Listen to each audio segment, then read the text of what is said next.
understand what you're saying. No. There it is. Let's hear it. Well, let's hear it. Talk to us. Beadle and Decker, taking on sports talk like no one else. Michelle Beadle. I'm just helping. I'm helping America one by one. Cody Decker. I 100% believe in revenge. Revenge is a great thing. Back to the sports.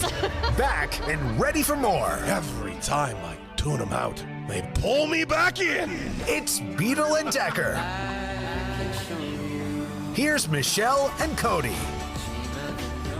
Hello, everybody. It is once again another beautiful day here in sunny Southern California. And yes, you are watching Beadle and Decker live here on YouTube, right here at noon Pacific, like we always are. Right here. And guys, I can't thank you enough for joining us. It is a Tuesday, but it's not just any Tuesday. It's a very, very important Tuesday, just like every single Tuesday. No Michelle Beadle today. She'll be back tomorrow. She was here yesterday. And of course, on Tuesdays, we bring in an absolute monster, a pinch hitter that simply cannot be topped, right out of the pride of Philly, even though he's in Jersey and works in New York, the one and only Tyrone Johnson. Tyrone, it's a Tyrone Tuesday. How you doing, my guy? Oh, hold on. That's on me. Talk again. Uh-oh. Tyrone, there's a quick problem here. For some reason, your mic's not coming through, but that might be operator error. Do me a quick favor. Could you go sign out and sign right back in? And I'm going to give you the same exact introduction, and it's going to be badass, guys. Welcome back, ladies and gentlemen. It is a Tyrone Tuesday. Welcome back to the show. Technical difficulties are always part of it. We got a lot to cover today, guys. Let's see. We got March Madness. We got some March Madness on the women's side as well that we got to get into. Hey, we got some other stuff as well. We got Major League Baseball's opening day tomorrow. And, dude, it's a wild type of opening day because we got the first ever Netflix game. You got Yankees versus the Giants. So you got the Arson Judge Bowl coming back at you. You know I love me some Arson Judge. And listen, Max Crosby apparently is still available, and I don't like it, but guess who I got to talk about it, because now I can hear him. What up, Tyrone, on a Tyrone Tuesday?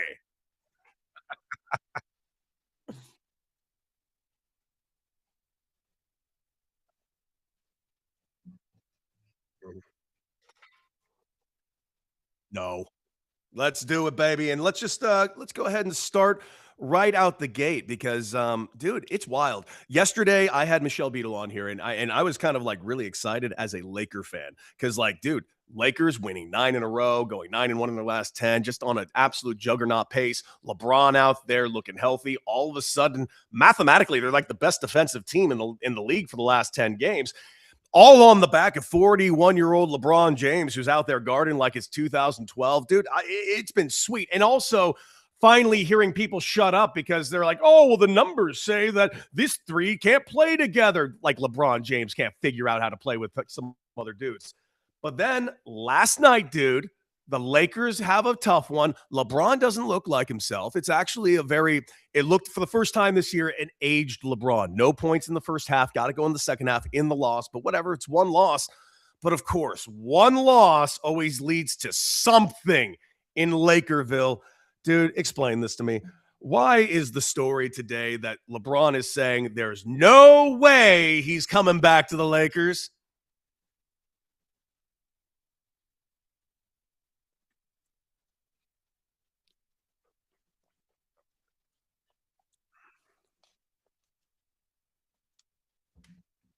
It's really about sports media in the macro sense of how it's about clicks, it's about this and that. Someone wrote that probably a couple of weeks ago. Mm-hmm. They win 9 games in a row. You can't release that after win 1, 2. Maybe you could after 1, but once they win 3, 4, 5, 6, 7, 8, 9 in a row, you can't release it. So you have to wait for them to lose a game before you're able to do that. And I think in large part, that's why. The other part is, let's say the story's true. Nothing would have changed in the last 10 games that would have made him less likely to come back. Maybe it's just been decided between the agency, him, the new ownership group might be coming in and saying, listen, I don't know what Jeannie Buss told you. I don't know what anybody else told you, but we're going to start with these younger guys. Maybe they already had that conversation.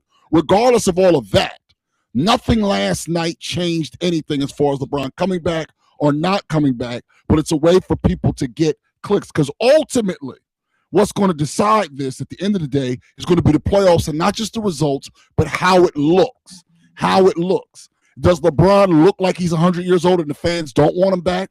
Is LeBron unhappy with Reeves or Luka? It's going to be things that happen in May that are going to decide a lot of this, not some random loss in March after winning 9 in a row. No, and you're absolutely right, dude. And I will admit though, I was getting real excited yesterday. Last night, you kind of saw the chink in the armor a little bit, and it made me realize, like, it was like a house of cards that came tumbling down in the back of my mind, going, "Ah, shit. You know what? He is 41, dude. He has missed games this year due to arthritis in his foot." Like a real phrase that I'm saying out loud. I've been not quiet that I don't love the LeBron Lakers whole thing. It doesn't mean I don't appreciate it. Listen, they were dog shit when he rejoined this team. And they went ahead and they got the center and AD that we were kind of begging for out here at the time. And they did bring a championship here in 2020. Whether you want to debate its validity or not, I don't really care. It's a championship. It's in the books. Can LeBron James at 41 and missing games this year due to arthritis, and what we saw last night, do we really think he's got another 2 months in him to play at this elite level? I'm inclined to say yes, but he's 41, dude. That's going to be the tough part. Now, if he remains the number 3 option on offense, he took the third amount of shots yesterday. It was clear Luka's the number 1 option. I think so. The problem's going to be, inevitably, if and when Reeves and Luka are cold in a game and LeBron has to try to win a game for him, a game 5, a game 3, those odd number games in the series, then it might cost you the next 3 games. That's the tough part about a guy at that age. It's not just him being able to do it that night. It's what comes out of him in that night and how fast he can recover after the fact. And I think that's going to be the key. Consistency from Luka. Well, with the offensive load, I think it's going to be the hugest part of this. If he's a high usage player and he's efficient, talk about Luka, I think LeBron can fill in 5 times the rest on offense and be fine. If he's inefficient and now you need LeBron to go for 25, 35 to win a playoff game, well, that might cost you the next 2 games. And that's where I think the age comes into play. So a lot of pressure on Luka to keep that from happening. And then as far as the defensive end, we know Luka's not going to guard anybody. The question is, can Ayton have a pulse? If Ayton has a pulse defensively, they can cover up for some of those things long term. If Ayton does not have a pulse defensively, and I had somebody in private tell me that Ayton has about the lowest basketball IQ of any player he's been around.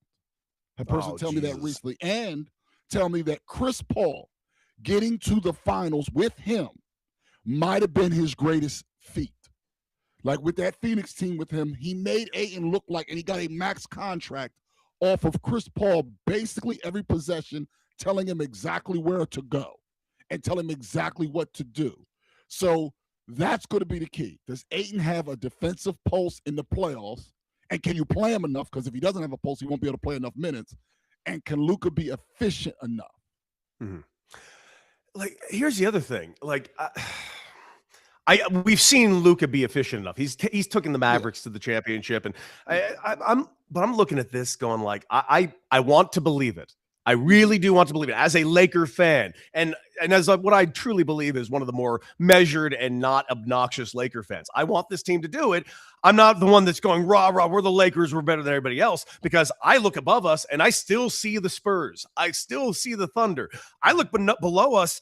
I still see the Nuggets, and I know what the Nuggets do to the Lakers in the playoffs, dude. Yeah, I think at this point, it's win the first round. This is the actual map. Now, I see in the comments somebody said LeBron needs to just let it go. He's not going to, and that's not the reality. Like, I understand that's the sentiment from a lot of fans, and I don't want to just dismiss it, but I'm trying to live in the real world here. He's playing, and he's an important part of these Lakers. So I recognize that a lot of fans are just done with it, but this is real life.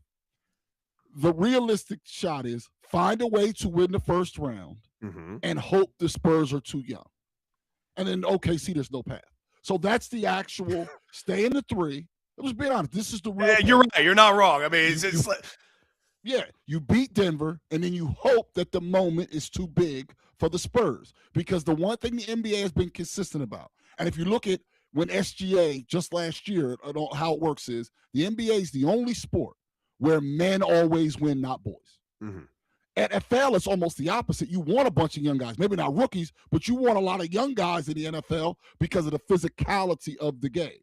Mm-hmm. In the case of basketball, you don't want guys, obviously LeBron being 40, but it's a man's league and it always has been. So despite the fact that load management has changed and the rules have changed, you go back to the 60s all the way through now. You go 60 years, and the team with the men win. That's why the OKC Thunder get to the finals with Durant, with Westbrook, and Harden, and they lose in 5 to the Heat, because the Heat were grown men and they were boys. So that's the path for the Lakers to play out. Find a way to beat Denver.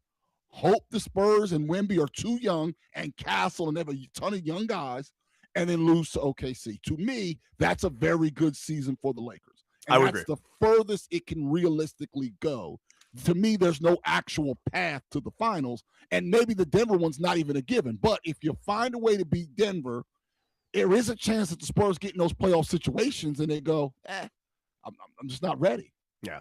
By the way, I know Jeets is saying a joke here that they're scared to lose Braun because they'll lose out on Brawny, but there is a thing here that actually in that joke that I do have a question.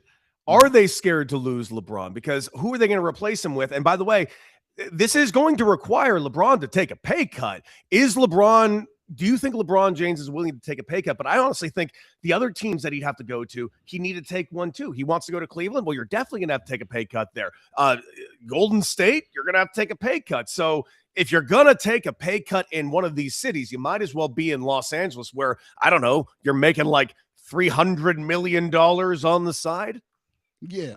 The extra income is what always makes LA and New York so popular. A lot of people talk about the taxes and stuff. They more than make up for the taxes with the local car ad. It's just a fact that you get in LA, for example, for any player. I'm saying you can just be a regular player.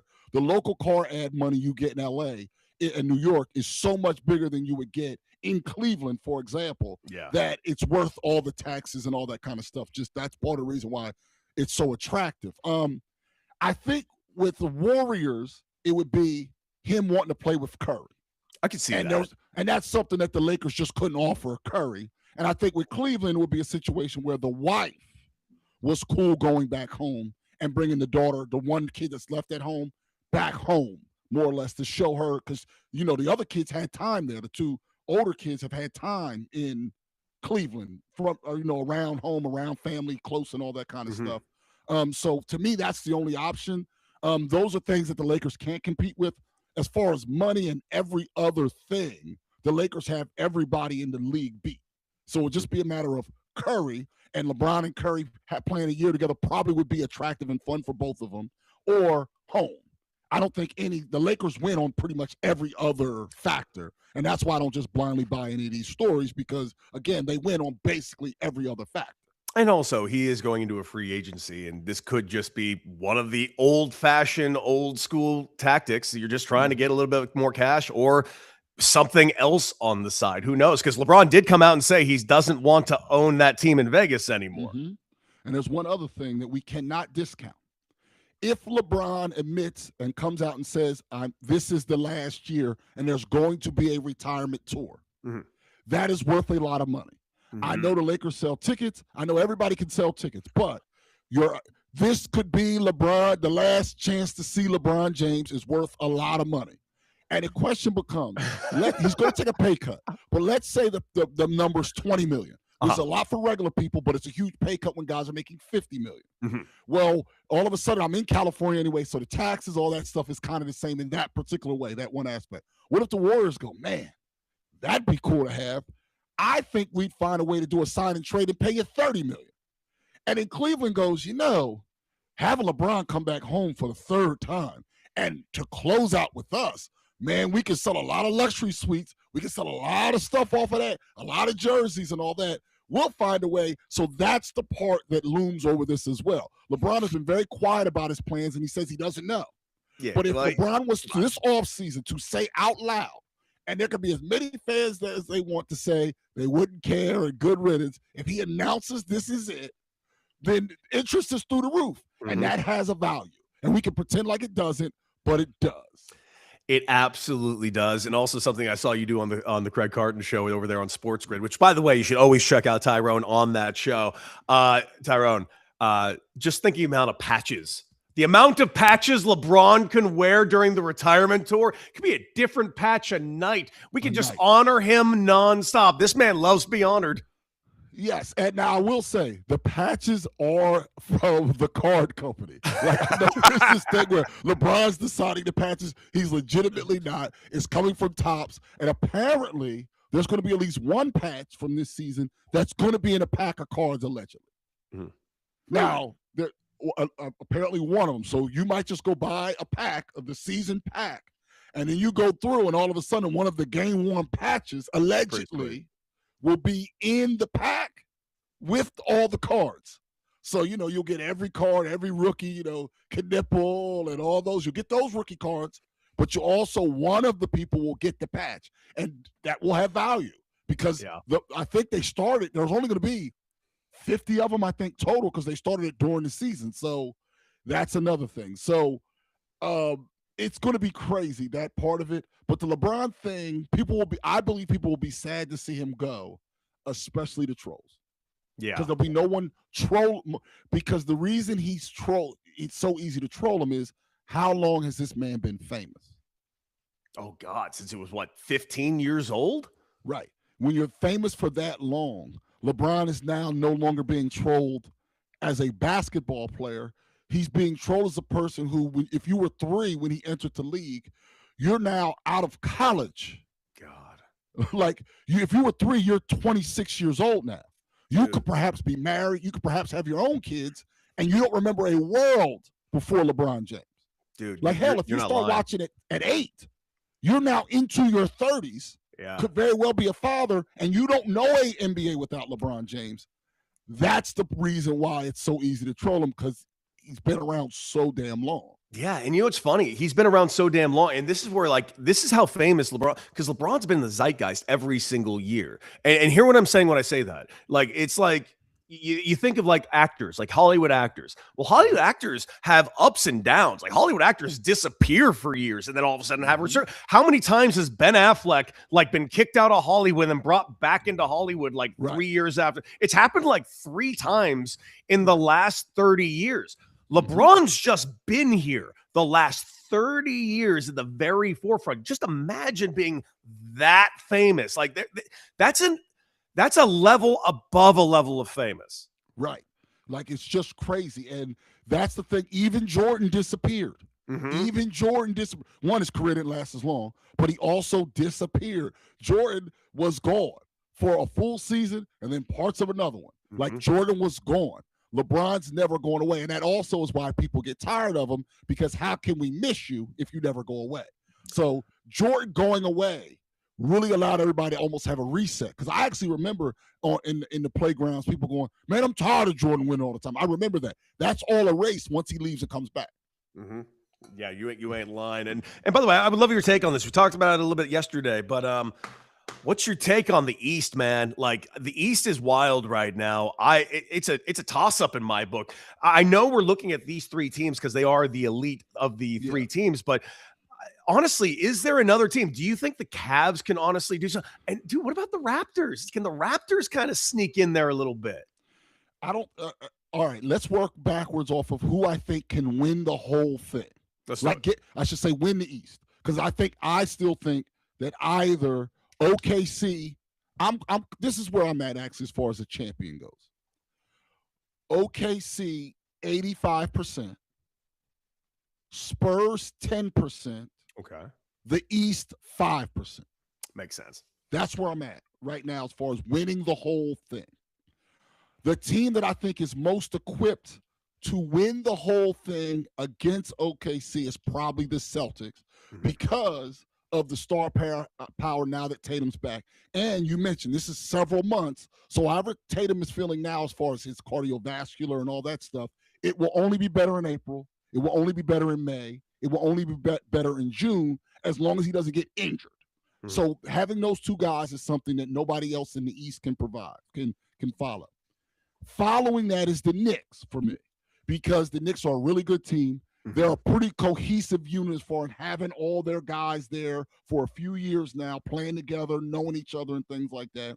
And they have enough wing size to where they maybe can give SGA trouble by throwing different defenders at him other than Brunson, who can't defend anybody. The Pistons, if Cade Cunningham is back, is next, but will he be back?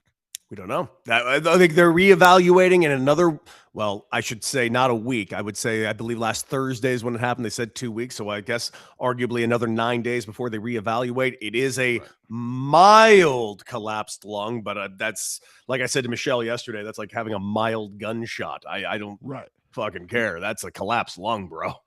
And then I put Cleveland. Now, here's the question I have for you. Can Donovan Mitchell be great enough in a game 6 or 7 to cover up for the massive choke job that James Harden will for sure do?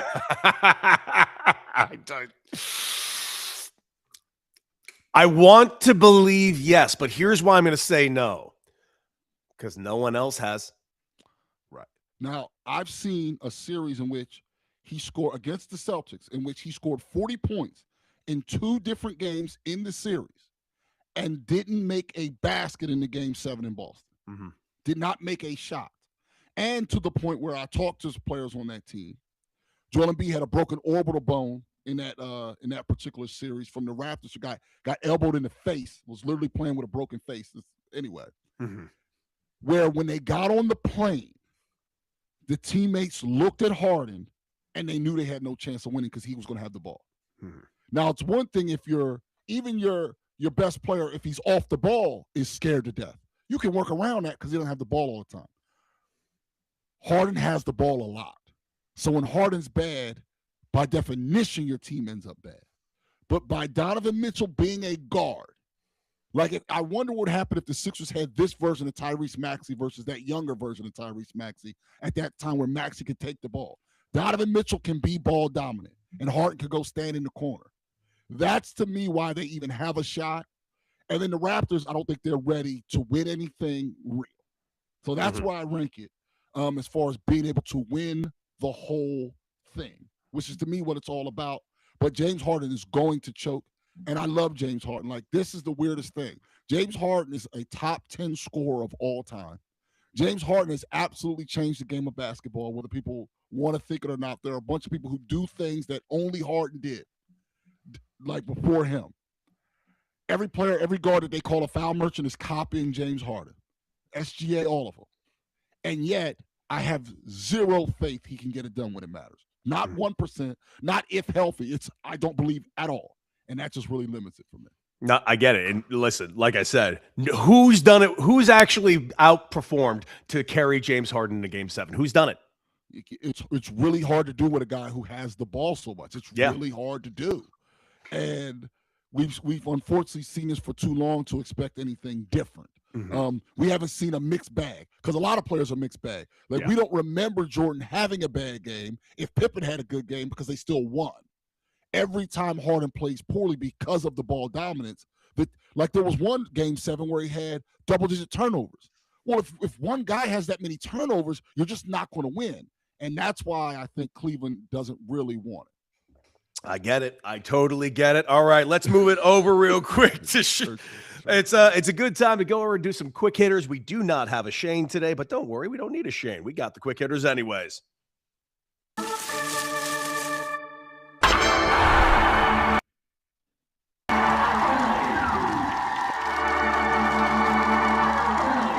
All right, question number 1. What sport do you think needs a World Cup? After the World Baseball Classic, that's the Baseball World Cup. We got the World Cup actually coming in a couple of months as well. What sport do you think desperately needs to build the real World Cup for themselves? That's interesting. I think as far as growth possibilities, it would be women's basketball. Ooh. For growth possibilities. Because I think right now you have people who are maybe sampling this for the first time in a real way. And we don't know where a lot of these players are from. And then also you have a situation like in the World Baseball Classic where, like Becky Hammond, I can be honest, like Becky Hammond, I always rooted against her to be the first female to be an NBA head coach because she played in the Olympics for Russia. And she was allowed to do that because she played professionally in Russia. I just thought if you play for the enemy, I don't want you to be the first. I wanted Dawn Staley. I still want Dawn Staley, who interviewed for the Knicks job, or somebody else. I didn't want Becky Hammond for that reason. In that scenario where after America picks their team, now you'd have girls go and defect to other countries to play.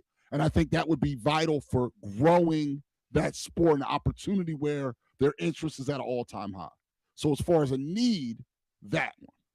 By the way, I'm glad you brought up the Dawn Staley of it all. I was really kind of rooting hard for Dawn Staley to get some more interviews in the NBA, dude. Like, if there is there another female basketball coach that immediately comes to mind that you think could absolutely mix it up in the NBA? Because for me, it's just Dawn Staley is just screaming in my right ear for that. Yeah, to me, the only one.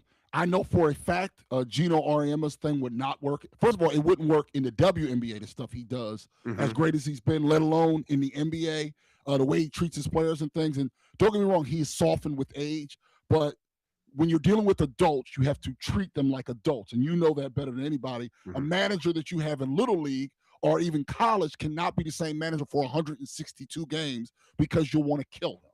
Like, you'll want to kill that manager. So to me, it's just her because of temperament reasons, not just because she knows more basketball than everyone else. That's actually a much smaller part of it than I think people realize. They all know the sport. It's about getting the most out of players, and that's the really hard part. The next question on the quick hitter. Have you ever dated a female athlete? And if so, was it enjoyable or was it challenging? I did. It was a long time ago, but I did. Was it challenging? Not for me, no, for this reason. I expect to win. What I have found is female athletes can be competitive. Well, I don't mind competitive because I expect to win. Like, I understand that I expect to win. So it doesn't bother me that she's competitive because at the end, I expect to win. But if you're not into competition, I believe it can be challenging. Okay.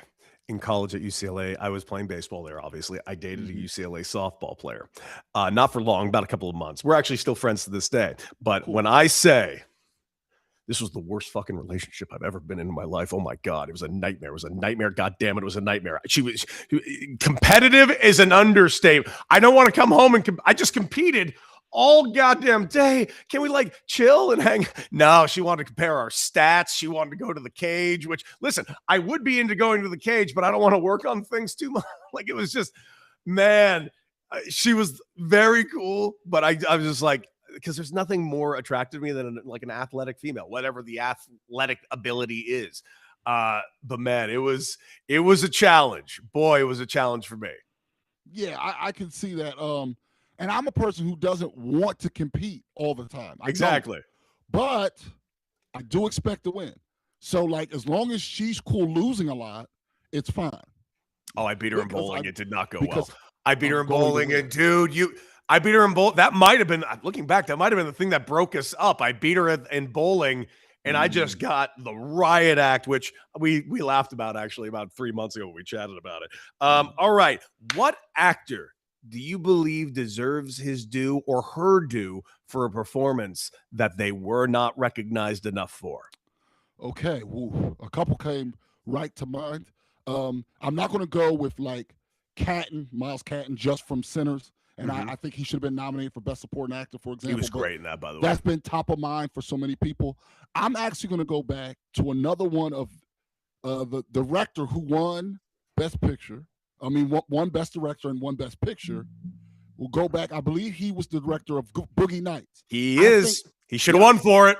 Yes, I believe Marky Mark in that movie and Julianne Moore in that movie. I think she was nominated, but Marky Mark got nothing. Marky Mark was super believable as Dirk Diggler. Like, super duper believable. That's a great movie. And all the way. I mean, all the way through. He's accidentally funny in that movie when they're doing the music. Like, you own the tapes, but we own the magic. You're trying to steal our magic. Like, he just does a lot in that movie. It's amazing. Marky Mark and Boogie Nights. Dude. Actually, Burt Reynolds was nominated. That's what I mean. But Marky Mark got no credit for it. And he's always Marky Mark. He can get mad all he wants. No, always it's Marky Mark. That's Marky Mark. Marky Mark, who I once again could have stopped 9/11. His words, not mine. I want to make this abundantly clear. I cannot stand Marky Mark. I hate Mark Wahlberg so much. I do too. There's two movies I really like though. That one but there's two movies I really like him in. That and the other guys. He's really good in these two fucking movies. That's just it actually pisses me off because, like, holy shit, there is talent in there. Why don't we get more of this? Instead, I get Mark fucking Wahlberg, who I hate. Mm-hmm. I completely agree with you. Also, wait, he was good in another one. Was it Fear? The one where he beat up himself? He's dating I didn't love him in Fear. I laughed at Fear. I thought it was an unintentional. He beat himself up. Yeah. And I'm just like, what's happening? But yeah, I thought he was tremendous. Also, phenomenal. He decided to be the biggest dude on earth either. Like him and The Rock. If I could just get on a soapbox real fast. Yeah, sure. You lying steroid bastards, both of you. You let's go on Men's Health or and do the magazines talking about workout. Your workout starts with a syringe of steroids. Mm-hmm. Like, you liars. Like, Marky Mark was not a big guy. Look at him, in shape guy, but not a big guy. He roids up and then he's all jacked up and tries to pretend like, yeah, I just get up. I go to the gym twice a day. No, you use steroids. Like, stop lying. Like, if you didn't bring it up, I wouldn't care. I don't care what he does to be an action star or whatever. It's only when he lies and says, just a protein shake and weights. Dude, you're steroided out of your ass. And that's what bothers. Like, peptides, whatever you're putting in, just fucking. And by the way, this is what there are actors who are honest about that I fucking love about it. Like Alan Richardson, who's the star of Reacher. So like he's always been a fairly big guy, but like, because he played Aquaman on Smallville, if you remember, that was like his first big role. Yep. So after that, he actually thinned down a little bit for that TV show Blue Mountain State that he was a star of for years. Then he put on some more muscle again for a couple other shows, and then for Reacher, he got really jacked. And he talked about it. He talked about it like on a podcast once. He's like, dude, yeah. So I swear to God, on season 1. Like, I didn't do anything. I did it the old school way. And he's like, I couldn't maintain it. And then I got on TRT and like, oh my God, this is so much easier. He's like, I'm still doing the work in the gym, make no mistake. But like, of course you are. He's like, but it like I'm in my 40s, dude. Like, this is like, oh my God, so much easier. Just thank you. Just tell people that, because you're given such the bullshit of like, yeah, eat your vitamins that we heard from Hulk Hogan in the fucking 80s. Like, fucking. Like, these guys are made out of HGH. And by the way, no problem. Fine. Just admit it and trying to stop selling people your fucking bullshit fucking, I take my own Marky Mark pills. Fuck you. Shut up. Right. And then The Rock, literally until recently, because of the that movie that he did with the MMA guy that did not do well. Smashing Machine, yeah. Smashing Machine, yeah. Before that, The Rock, legitimately in his 50s, was bigger not only when he was a wrestler, he was bigger than when he went to the University of Miami at 18, 19, 20, 21. His prime of weightlifting. Think about the college weightlifting system at Miami. And he was bigger in his 50s, naturally, than he was when he was 21 at Miami. And he was a defensive tackle. Kiss my ass. Like, and that's the part that bothered me. 80s Miami, 90s Miami. Like, come on. Are we kidding? In your 50s? In your 50s, you're bigger. Get the hell out of here. Like, I don't know what to say. Like, and again, I don't care. I do care that you just lie through your teeth about it. It's such a fucking waste of all of our time. Mm-hmm. And that's the part. With those two in particular, they're the top liars of everyone. They're the Mark McGuire of Hollywood liars. Oh, by the way, like, not for nothing, I understand that's competition and all, but like, Mark McGuire having to go in front of Congress to have to talk about doing steroids, where you guys are out here making millions upon millions doing movies, telling people that you're taking vitamins. Kiss my ass. Also, I will answer that question, by the way. Even though we as a public, I think, have given him his due, especially for this performance, they should just give him an Oscar for it post-death. Val Kilmer as Doc Holliday is maybe one of the greatest performances of all time. Yes. Yes, I believe he's sick. I believe everything about it. I'm your Huckleberry. Like, it's so good. He's so good at it. And he admits that that was kind of where he lost it. Like, he kind of, like, that's where he kind of lost it. Like, I think he saw how good he was, and and apparently he wasn't always told he was good looking, and then people started telling him he was good looking after Top Gun, and then it all culminates there, and he loses, like, kind of lost his mind. He was tremendous.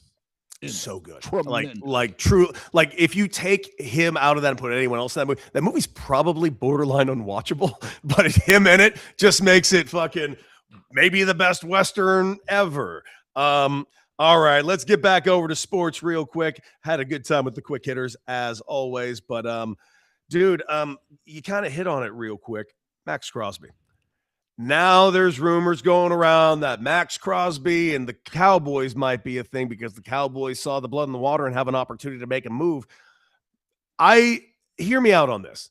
I'm going to say not necessarily bullshit because I'm sure plenty of teams are kicking the tires for Max Crosby. Why wouldn't you? No question. If you're the Raiders, you cannot trade Max Crosby at this point, can you? He's out there doing podcasts saying, I'm a Raider for life. He's so happy to be back. Raider fans are kind of celebrating. They go out and get the best center in the game. They got the first pick overall. They got 10 draft picks this year. I'm starting to, like, listen, I don't think they're a playoff team, but I'm starting to get kind of excited about the Raiders' future. And part of that, if not a big part of that excitement, is Max Crosby coming back. I think how important is culture? Important. How For Raiders, culture? Raider Nation, pretty damn important. And that's, to me, the bigger thing over everything else. Being able to better protect your quarterback, your young quarterback, is going to be very important, going to be vital. But if he was to struggle, as long as he's not embarrassing, I think fans, especially in that market where it's still a new market, can accept it. Meaning, it's not New York, it's not Philadelphia, it's not New England. There are certain places where there can be some patience, and the Raiders, where they sit in Vegas, they can afford to be patient if he's not tremendous right from minute number one. As long as they block for him, because that's going to be the key. That's what undoes quarterbacks. When they don't block for you early and you lose, sometimes quarterbacks, once that clock is messed up in their head, a la Derek Carr, it never comes back. Like, they never get that. You can lose that very early with a young quarterback. So as long as they block for him, then you're in a situation where Mahomes is hurt. You're in a spot where Denver's way better. So that is what it is. Way better. Way better. Like, that is what it is. Where they can be competitive more often than not. And setting your culture and having your quarterback come in and being part of that culture, and then hopefully driving that culture going forward, to me, would be gigantic. The only counter to this for me is you wanted the 2 first-round picks because you want to invest in this draft. And outside of quarterback, this is a very good draft at a lot of spots, including defensive line. If you can still get 2 first, which I don't think they would get, you still have to take those calls despite everything else because you thought it was the right thing to do before. Now, Dallas is not going to offer 2 first-round picks. I don't think anyone else is either. So the question becomes, once you take that second first-round pick off the table, what's more important, his production and what he brings to your culture, or 1 first-round pick? And to me, it's the former, not the latter. I would agree. I honestly would agree. And, like, listen, the Raiders have been anything but a team to be proud of for the last 20 years. This guy is, like, legitimately proud to be a Raider, and it is a wild thing to see. This team won 3 games last year, and this guy is proudly pounding his chest, proud to be a Raider for life. Like, dude, please keep him. Please don't let him go. Like, you want to build, unless you get exactly what you want, you cannot take any semblance of a discount of what the Ravens were giving you. Yeah, you just can't. And you can't sell it to your fans. The fans accepted it in large part because no one at his age goes for 2 first-round picks. Unfortunately, Baltimore realized that too. Like, Baltimore, that's what, at the end of the day, was like, wait a minute. He's how old? 2 first? No one does that. And they caught on. And that, I think that's a blessing for the Raiders if they let it be a blessing for the Raiders. And this can be the difference. And this is my question about Tom Brady, who's allegedly the one really making a lot of these calls. Mhm. Is Tom Brady, does he understand culture and a locker room and all those things, or does he not? And the reason I say that is we now know, because he won another Super Bowl, that the thinking is it's more Brady than Belichick. Yes. That's the thinking now. But the one thing Belichick had buttoned up was the culture. Forget this caricature of what he is now in North Carolina, getting led around by a child, his child half bride, like to separate. He controlled the culture. It's hard to and separate. ownership controlled the culture. If Tom recognizes that, then Crosby will be there. But I'm not 100% sure that Brady recognizes that. And that's the part that's interesting for me, because if Brady understands it, the Raiders have a shot. But he may not understand it. You're not wrong. You're not I need wrong. proof that he understands. I need proof too, dude. You ain't lying. I really would like to see some serious positivity come out of this team in this draft, and we'll see what takes place. Real quick, we touched on it yesterday, but I don't know why this is bugging me so much, but it just is. JSN signs back. That deal's not bugging me at all. You know, he's the next one up. The market's got to be reset no matter what, because the salary cap just went up. Congratulations, JSN. You were next up in line. You are now the highest paid receiver. Makes sense. No qualms. My thing is just how quiet the media is, how quiet the fan bases are. No one's talking about Seattle. I'm hearing it everywhere about the Rams. And by the way, I'm to blame for this too, because I'm big on the Rams as well. I'm hearing it everywhere about San Francisco now that they got Mike Evans over there. And I get it. That's a sexy ass move. This team didn't just win the Super Bowl. They beat the ever-loving shit out of the team to win the Super Bowl. And it didn't even look like a game, and it wasn't a game from jump. Yeah. Are we really undervaluing this team going into a repeat year? Yes. Now, it's really hard to repeat. We know that. Yes. Full stop. It's really hard to repeat. But they can do a lot of damage and keep the Rams and keep San Francisco from having a shot by just being really good in the regular season. You see, the travel that the Rams and San Francisco especially is going to have to do next year is ungodly. San Francisco is going to have the biggest travel year in the history of the sport. We already know they have to go to Australia. They're going against the Rams. But also San Francisco has to go across the country a bunch of times too. Yeah. Seattle being good. Like, think about week one. They're going to start it on a Wednesday. No one asked for that, but that's a whole nother thing. And then they're going to have the Australia game on Thursday and skip Friday apparently this year after doing Thursday, Friday the last couple of years. They get to just be home to face somebody. We don't know their opponent yet for opening day, while their two division rivals are literally in Australia. Literally. Mm-hmm. That alone can set you back, because if Seattle wins the division, those guys got a bunch of road games, and they're not coming through and making the Super Bowl if they're playing a bunch of road games. So that alone, just Seattle being good can absolutely demolish the Rams and San Francisco's chances of winning the Super Bowl, because no one, I don't think this year is going to do it, traveling as much as those guys are from the road throughout the whole playoffs. Mm-hmm. And for that reason, they're absolutely big. Thought, people aren't paying enough attention to them because they're not acknowledging that they are the best team in that division still. It just happens to be the best division in football. It is kind of wild, dude. Australia, dude, that's like a 17-hour plane flight. Like, that's, and Seattle's home. So y'all go ahead to go to Australia. I play the day after you, and I'm home. Mm-hmm. That alone, week 2, the advantage Seattle has compared to those two teams is massive. Over under 4.5 season-ending injuries in that game.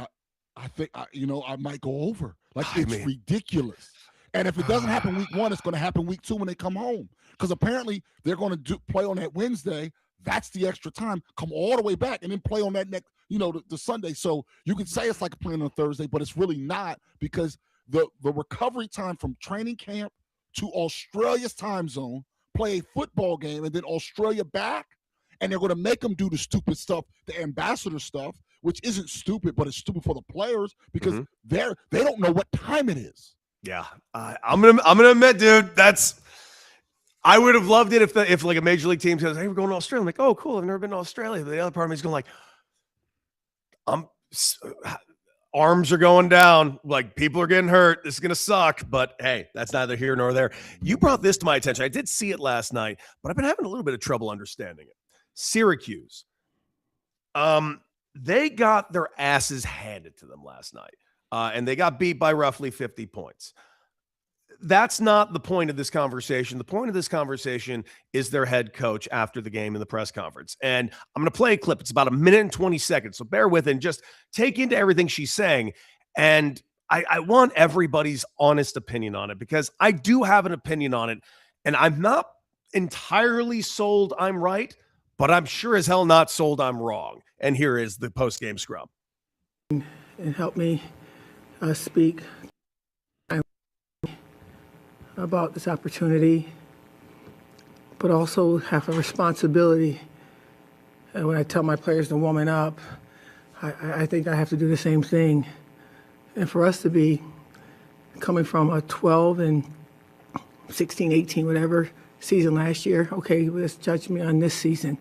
For us to do what we've done, to continuously have to come to UConn and every single school that I go to, from Buffalo to it's unfair to the young people. I don't know what it is. Somebody said, is there something that they might have against me? If that's the case, then we need to communicate about that. But for us to be what we've done in our body of work, to have to come and play that best team in the country. I mean, Gino has this thing going, and he is. I love what he's done, but I thought deserved a little more respect after being in this business for 37 years, and to have to come and be in this particular bracket every freaking year is unacceptable. It's wrong. It's somebody. And if you're on the committee and you've been around for more than a year or two or 5 to 10 or 15 years, you understand what that looks like. I've been on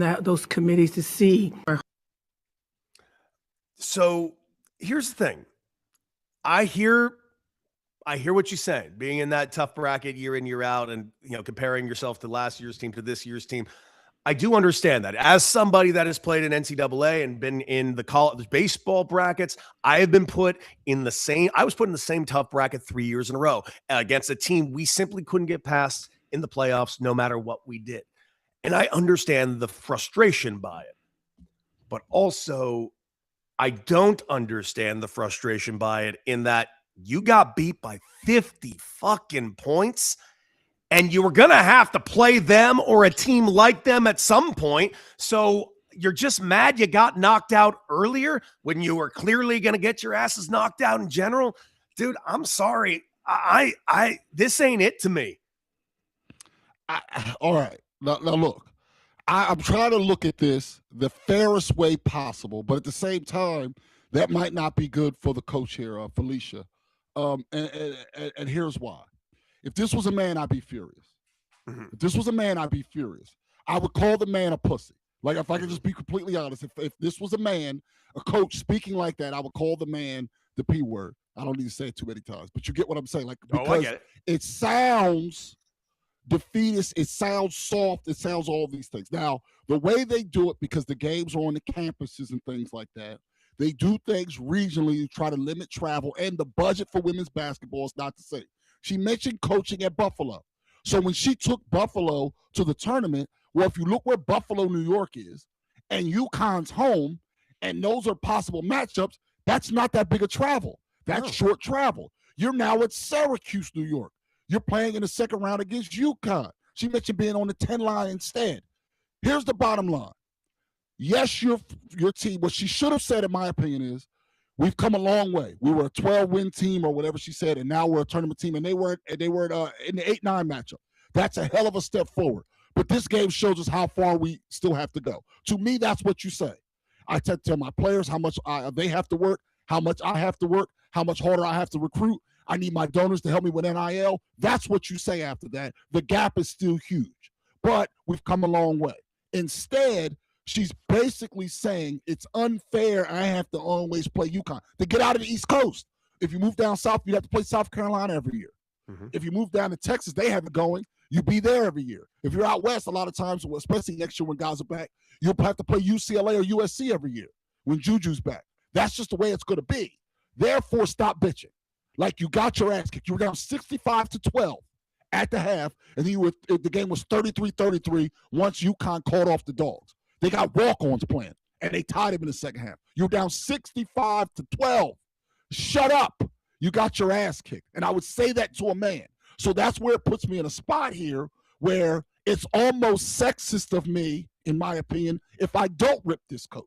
Because, again, if a man say that, I would be furious. Am I supposed to pay attention to the sport but then take my foot off the gas just because she's a woman? In my opinion, I'm not supposed to, and this is the wrong message to send. And it sounds cowardly to me. Sounds soft. If my coach said this shit, I'd be pissed. I don't fucking get this even a little. Like, yeah, I'm upset I got sent to the same regional. Outside of that, go fucking win the regional.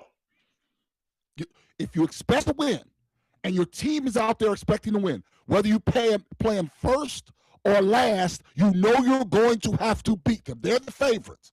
So whether it's you now or South Carolina or Texas or whoever it might be later, because I believe they're on the side with South Carolina in the Final Four if they both make it, South Carolina is going to have to beat them to win the national championship. On the other side, I guess the one seeds are UCLA and Texas. So in the final game, if at the end of the day, they're going to have to beat them. If they're the best team, talking about referring to the UConn women, they've been undefeated. They've won 50-some games in a row at this point. If they're the best team, you're going to have to beat them. It doesn't matter when you play them, and she should be better than that. And it really makes me question the top end, I'm being serious, of her program if she doesn't understand that. Mm-hmm. Yeah. And I would say the same thing about a man. I'm with you. I mean this from I'm 100%. When you sent that to me, and I saw some comments on it like, yeah, she's right. I'm going like, she is? How? Like, this is alien to me. The other part is get better then, be the 2 seed in the regional, and you don't have to play them to the Elite 8. You don't have to play them, but you can also control. If they're going to be the 1 seed every year, let's just say that, even though they won it as a 2 seed last year, my point is, if you stay dominant and you keep getting better and you go from out of the tournament to an 8 seed to a 4 seed, you play them one later round. If it's a 2 seed, you play them another round later. You control even that part. No one can put you in there in the second round if you're good enough to avoid them in the second round. Mm-hmm. So just go get better. Just go get better and go get better girls. And then ask your donors, hey, you know how much they're paying Fudd, the girl? She had 26 at the half when their team had 12. Mm-hmm. I need that next girl. So I need the money so I can go get the next girl so that won't happen to me because I have a girl just as good. Mm-hmm.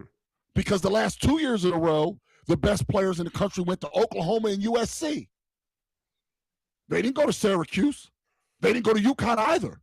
The number 1 player in the country the last 2 years have gone to Oklahoma and USC, not to UConn. Now, that doesn't mean they're not getting top girls, but the top player. So I need to go get the top player to stop that from happening.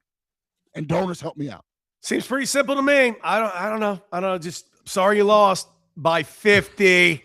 I mean, Jesus Christ. Yeah. I just wanted it to be. Yeah. I agree with you wholeheartedly. All right, people. What do you say we go ahead and shiggle?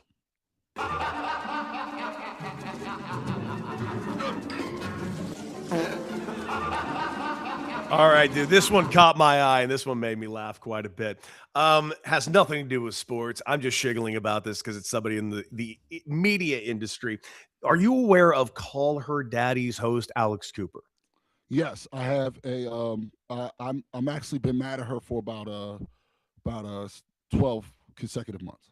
Interesting. I had never heard of her until about a year and a half ago. And it was when she's from the Philly area. Is she? Okay. Well, she came over to SiriusXM while I was there. They paid her an outrageous amount of money, and I haven't seen any of her content since, actually. But I will say what's really weird is what was said about her yesterday, specifically by Miley Cyrus. And this is the funniest thing I think I've ever heard, because apparently this is a direct quote. Alex being a super fan, kinda creepy. She's also my neighbor, which is also creepy. She got money and then she moved next door to me. And so there was no other host to come near me. She's like, "Oh my God, you live here?"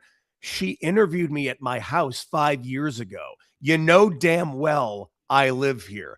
I will freely admit, if that's creepy. You got paid and wanted to be a part of the Hollywood elite, so you moved next to your biggest person you're the biggest fan of. I'm not gonna lie to you, that's creepy as shit. It really is. It's the second most creepy thing she's done because she claims she's a diehard Eagles fan, and then when she went on a tour for her show in Dallas, she wore Dallas stuff. What? So that was She claims it. No Eagles fan, no actual Eagles fan would ever do that. Ever. So this is the second. This is why I've been mad at her. So she goes on tour with the show. God bless her. Yes, to the point where her dad used to work for NBC Sports Philadelphia, the TV company in the Philadelphia area that I work for. But anyway, this is super creepy, and it makes me. It's super creepy. Like it's restraining order. Yeah, right. Like creepy. This is like single white female shit. Like, so now does Taylor Swift have to worry that if she gets another deal this time, because I know she went from Spotify to Sirius, so if somebody else kicks in a few dollars, if iTunes comes around, right? Like, is she gonna move next to Taylor Swift, like next door? And to act like she didn't know is she should at least have said the neighborhood looked familiar, or I'm not going to bother you. I just really like this house, or whatever it might be. To pretend like she didn't know also was kind of scary too. If you interviewed her at her house and she lives in the same damn house. So you don't remember being on that block at all? You're a huge Miley Cyrus fan. You don't remember that time you fucking interviewed her? Get the fuck out of here, man. What are you doing? What are you doing? I just love that Miley Cyrus goes on a stage and tells this story. Me too. And good.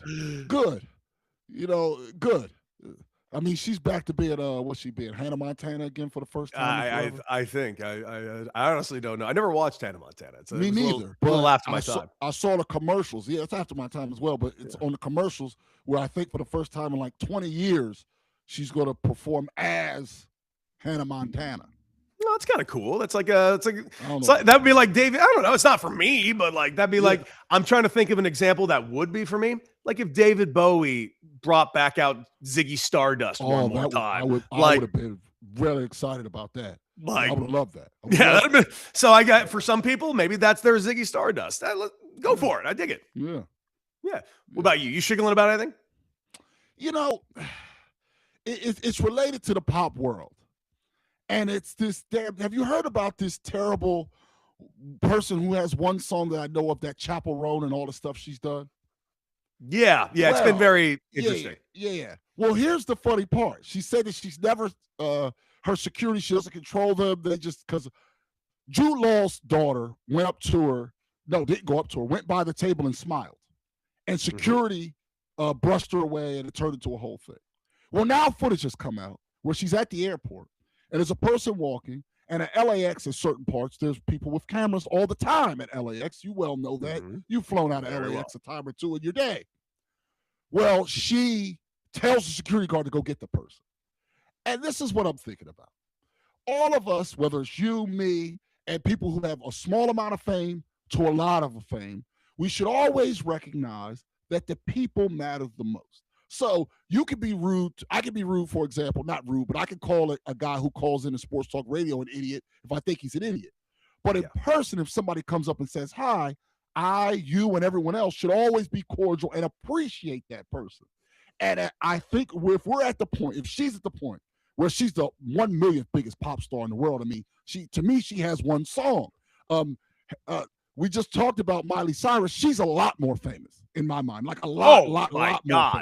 Not like even Taylor like Swift, right? Like Sabrina Carpenter. Like, this is people just off the top of my head who are just so much bigger than her.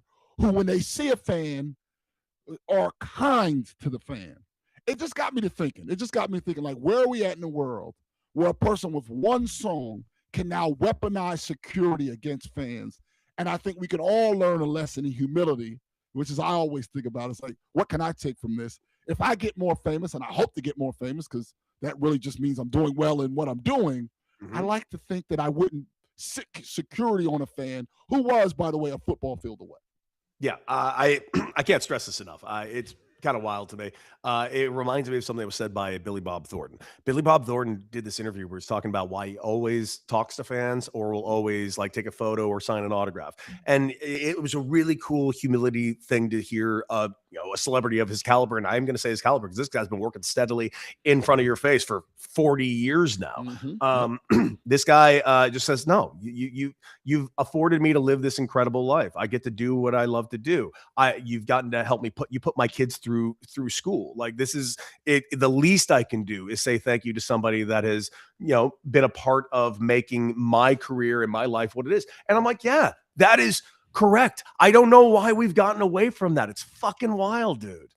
Yeah, and that's the part where it just bothered me. Like the initial thing, I didn't even know anything about it. But when the video comes out of like a person walking up from a long distance away, yeah, and she tells him, "Get him," after claiming that she never did that, I'm like, who are you to turn away a fan when you're just walking down the street and you don't know if that fan? It's one thing, your security's there. It wasn't the person approached security. She told security to go approach the person. You ever had a good what's your best like in meeting a celebrity? Because I always had this one thing. If I meet a celebrity that I do admire, I don't really want to bother them. I want to talk their ear off. But if they're in like ear reach or like right next to me or something, I will say something probably nice to them. And I'll give you an example because I had an incredible experience. And this was a long time ago. I was in college. This was 2006 or 7. And I went to a movie theater here on Wilshire Boulevard it used to be called the Avco Theater right by UCLA. And I'll never forget it. A week early, just 5 days earlier, an announcement for the star of Iron Man will be Robert Downey Jr. And online forums were not happy at all. He's washed up. He was an ex-con. Like, what are we doing? Robert Downey Jr. dead on arrival. And I'm like, no. I just saw Robert Downey Jr. in what is still to this day one of my very favorite movies, a movie called Kiss Kiss Bang Bang with him and Val Kilmer. It's a good movie. And he was so good in that I went like, oh no, I see this big time. You kidding me? Phenomenal casting. So I go to the Avco Theater and all of a sudden in walks with his son, Robert Downey Jr. And I'm not going to bother him. He went to my high school. We actually know some of the same people, but I'm not going to say a word. And then we go all over to the thing. We're at the ticket counter together. I'm leaving alone. And we're kind of walking in. We're kind of walking, not shoulder to shoulder, but like he's like a foot behind me type of thing. And then we're both in line for popcorn. And he's just sitting in line. Now, keep in mind, this is before Robert Downey Jr. became now like the mega star Robert Downey Jr. Because again, he was only just announced for Iron Man. I've turned to him and I just say, hey, Mr. Downey Jr., I just wanted to say, I really, really enjoy your work. Kiss Kiss Bang Bang I loved you in that. And Iron Man, that's so cool. And he's like, thank you. He's like, man, you're the first person to actually say something nice to me about it. Because everybody's torching me. I'm like, no, man, listen, I think it's gonna be great. He ended up talking to me and my girlfriend at the time. She was my high school girlfriend and I shit you not, 8 full minutes. Kept us out from the theater, just kept talking. He's like, so where'd you go to school? I went to Samo. I'm at UCLA now. He's like, I went to Samo. I'm like, what year were you? I was like, 05. He's like, I was almost class of 84. Yeah, I got into some shit. And he was the coolest dude ever. I was like, holy shit. And now Robert Downey Jr., like he'll never remember this, I'm sure, if I ever were to meet him again. But if I ever like interview him on a show, you bet your ass I'm bringing this up to him. Yeah, absolutely. That's incredible. All right, I will say Charles Barkley is the greatest. Oh, the best. That's the one I've spent the most time with. But the one I'll give is Will Ferrell. Oh. I'm out at dinner and he's there at a table near me. And a guy comes over basically to interrupt his meal a lot of times.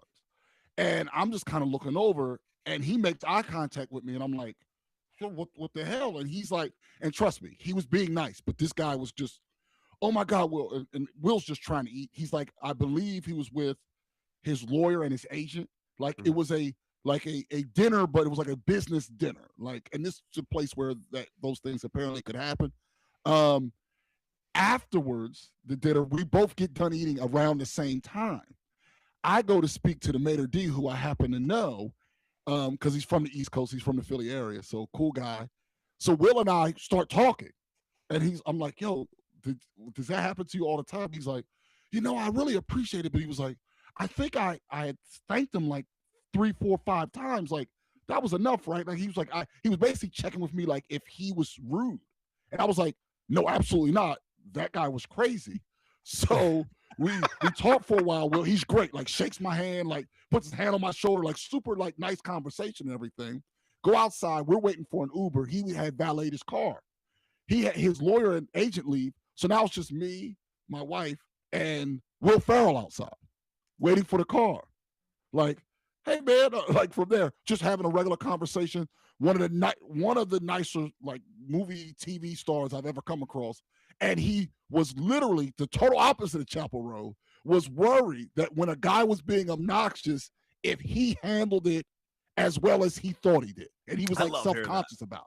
I love hearing that. That's the that's guy good was shit. obnoxious. He could have said, like, after the second time, he literally could have said F you, and I would have said, yeah, like you're at this point, you're bothering him, like leave him alone. Like, I'm saying if he wasn't famous, this guy was over the line. And yet Will Ferrell was still worried if he was mean to the guy. I mean, that's just like, that's the celebrity you want to meet, right? Just pure and simple. I love that. All right, dude, this has been a killer show as always. What do you say we go ahead and reflect? Reflections. All right, here is what I'm reflecting on today, my guy. And listen, it's no mistake. It's no secret that I'm the biggest baseball guy most of us have ever known. I love baseball. I love Major League Baseball. And ladies and gentlemen, we got ourselves a Major League Baseball opening day tomorrow. And I'm fired up for it. Truly, truly, truly am. The only thing I'm confused about is, what is this opening day on Netflix going to be? I'm not going to lie to you. The cast of characters is a bit weird. Jameis Winston being added, weird. Barry Bonds being on this, the guy who was the most anti-press guy that's ever existed in Major League Baseball, is going to be a member of the press. I think this has all the workings of a potential shit show, with the exception of like Lauren Giotti, who's amazing, and Matt Vasgersian, who's amazing. I'm sure everybody else will do great too. But if it is a shit show, I think I might enjoy it. If it's not a shit show, I know I'll enjoy it. I'm not going to lie to you. I'm kind of interested. I just don't know what it's going to be, dude. How many Netflix people are they going to wedge in? So we Too know many. The Usos from WWE are going to be there. And I don't give a shit. They should not be there. Yeah, at least you could have at least gotten us Roman Reigns. Get us a member of the bloodline we wanted. Roman's busy. I am fascinated by that.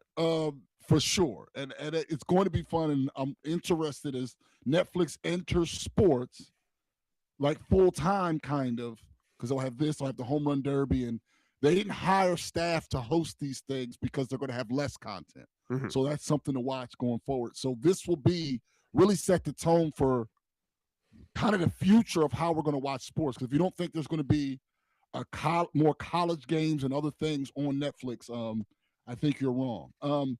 My reflection was related to baseball as well. Can we please, and this is why I love baseball, can we please treat the season like the marathon it is and not the sprint? One thing I have noticed is as football has gotten more and more popular, because when I was a kid, baseball was still the pastime and football was number 2. Now we know for sure that football is the biggest sport. And what I've noticed is the football mentality in baseball. What I like about baseball is you can lose 12-0 on Tuesday, and then you win 2-1 on Wednesday, and you're just 1-1.